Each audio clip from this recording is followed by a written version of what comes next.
Think you know the NFL better than your friends or those so-called experts? What about those guys on podcasts? Well, the time has come to show the world what you know. The Chicago Sports Update podcast is hosting a football confidence pool this NFL season, and we want you, the listeners, to participate. Get in touch with us and let us know you are interested by doing one of the following. Send us an email to iappodcasts@gmail.com, comment on the post on our Facebook page, facebook.com/iappodcasts, or reply us on Twitter @IAPpodcast.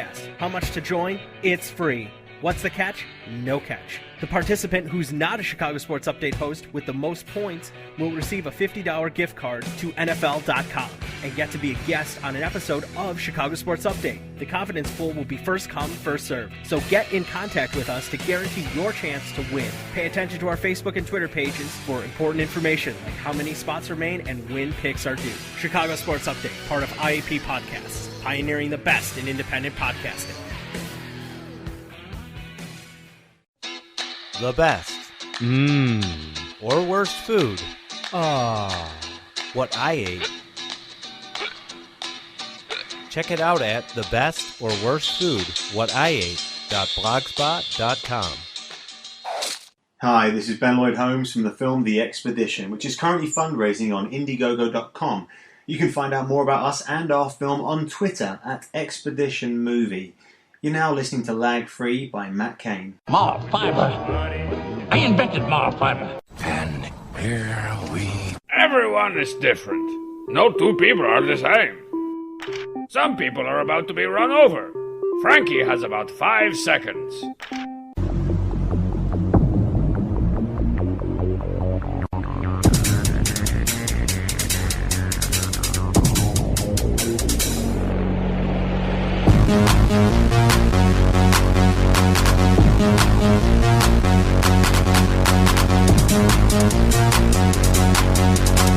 Welcome back to Lag Free here on IAP Podcast. This is Matt. And this is Matt.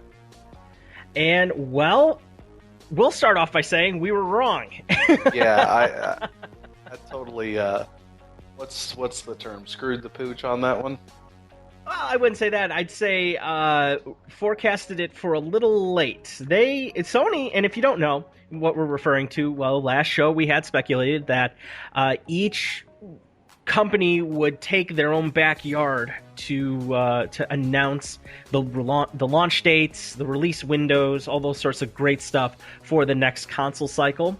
However, Sony, I shouldn't say jumped the gun, but certainly beat everybody to the punch and is confidently announcing that a November 15th launch date for the PS4 is firm. You can expect it. And for those of you that pre-ordered the console at least before August 5th, Yep. You should be able to get one in hand. So not only are they giving you a confident, solid distribution date along that can be projected from production and whatnot, but they're giving a hard date to what you can expect for those that have pre-ordered when you should be getting it. So that's nice that it's not sort of the random luck of the draw first in line sort of business. Well, I wouldn't have to worry about that because I'm like third on my list at my local GameStop. Well, not my local GameStop anymore, but seeming that I moved about 45 minutes from where I used to live. Unfortunately, there is no GameStop in the town that I live in right now, so it'll be the one that is like right down the road from my work where I do have it pre-ordered. Yes, it's damn near paid off. Got an extra controller lined up. I'm ready to go in case the wife wants to play something. Get something to play or something. Personally, I think she might get into that knack. That looks like it'd be right up her alley. Yes. Or maybe even in one of the other games that we'll be talking about here in just a little bit. But, not only did they announce a release date and all that, good jazz, but they also made a announcement on a existing product or products.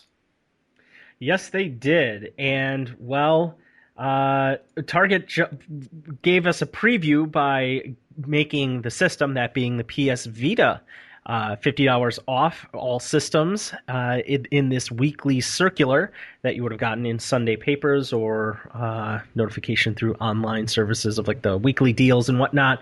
But yes, all PS Vita systems, 3G, Wi-Fi, collection, collector's editions of bundles or whatnot, all $199. So visit your local Target right now to get that. But also those prices are in effect, at least for GameStop as well. So you can now get the Vita for $199 no matter what model it is. And the thing is, the Vita is a wonderful, wonderful product. I got mine when it was still $250, and I tell you what, I still enjoy playing that on a day-to-day basis. I don't have too many games for it, but of course with PlayStation Plus, I've got a lot more than what I would have had previously. Also, had won a copy of the Silent Hill game for Vita, online in a contest. I can't remember how long ago. Yeah, and that's a different title. But the thing is, with the Vita, if you buy anything that's crossplay, it's like you're getting 2 copies of the same game for free. Yeah, it's certainly very tempting. I'm probably going to be picking one up here shortly. Yeah. Maybe just do some returns, some maneuvering, whatever the case may be. And I will. This was a very nice incentive by Sony to push their handheld console that already has it does have tremendous value, and that's not to say that the 3DS XL does not have tremendous value. Yeah. The Vita has certainly a very strong library. That's not to say the 3DS doesn't as well.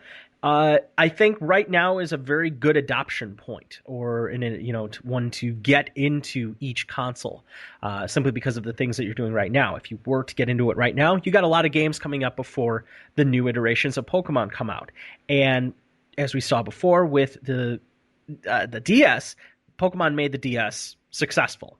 Mm-hmm.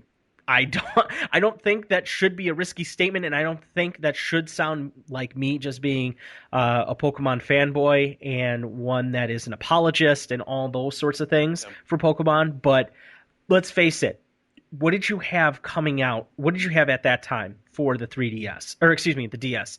I think you had Advance Wars and Mario 64, which Mario 64 didn't really translate that well to it. I thought it was a bit of a leap and a stretch.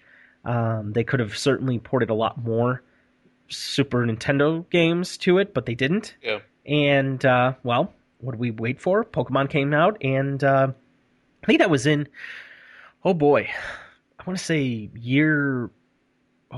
I think that was year 2 or 3 of the console cycle. I think it was year 2. Yeah. I think it came out in 2007, Diamond and Pearl. But I can be wrong. That's fine. But to me, from being a Nintendo fan, it certainly legitimized it. You didn't have a Zelda out, and you had to wait for Spirit. Oh no, it wasn't Spirit Tracks. It was. It was.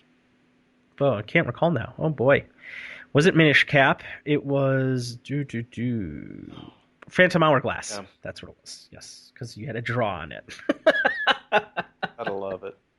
Oh yeah, gotta love it. But as well as the console prices dropping for the Vita, their most valuable accessory, the memory cards, are dropping in price as well. Yeah, and that's about the only problem I had with the Vita, was the memory was just so darn expensive. I mean, it's still more than what I'd like to pay, but I tell you what, $80 for a 32 gig card is a lot better than $100 for a 32 gig card.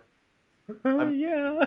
I'm running with a 4 gig memory card right now, and I'm continuously having to jockey games on and off the darn thing. Thank God I got PlayStation Plus, where I can upload my save games to the cloud. So otherwise, anytime you basically uninstall or delete a game off the memory card, you also delete the save file.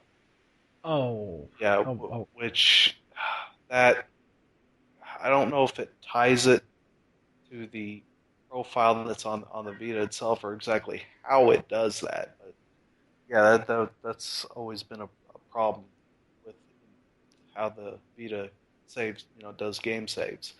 Um, and I'm doing just did a quick look on GameStop's website. They got the uh,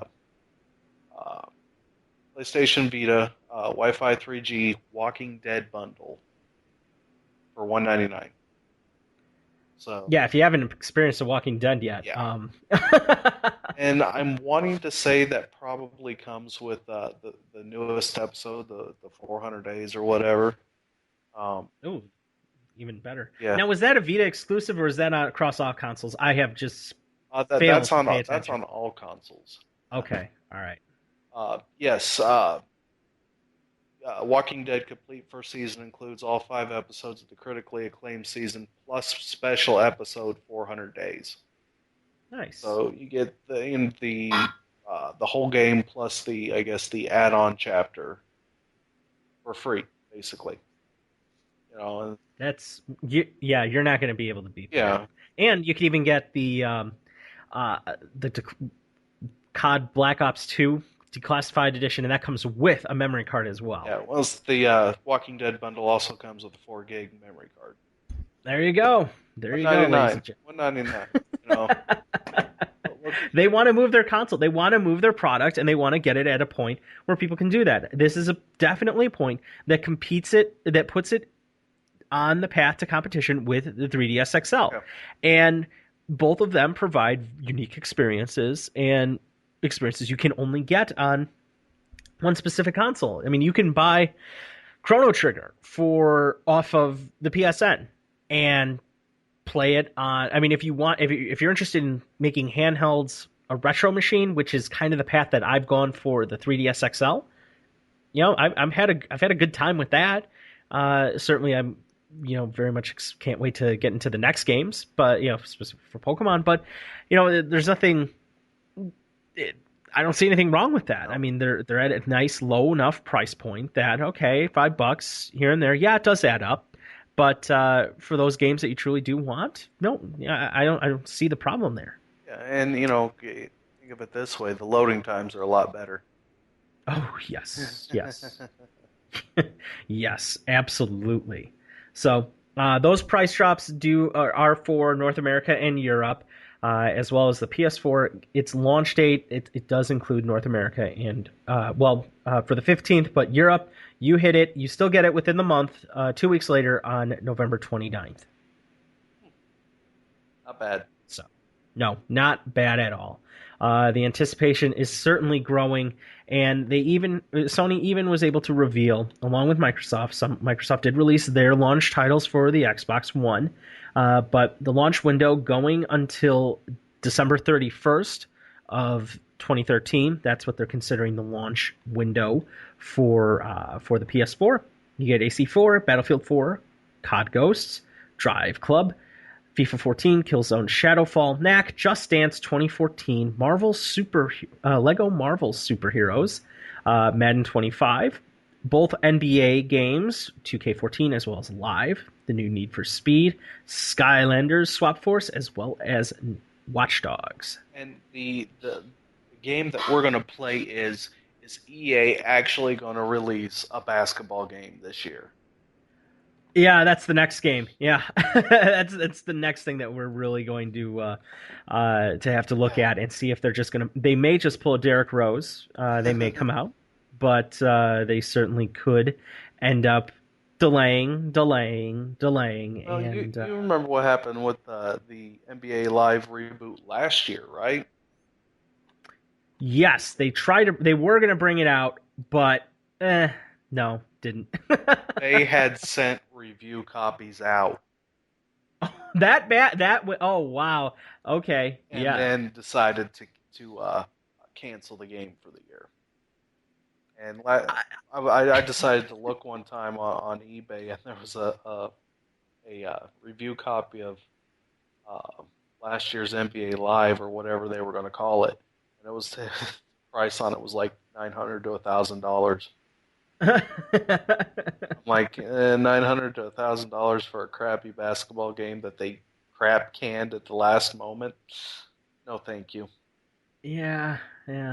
You know, those are just the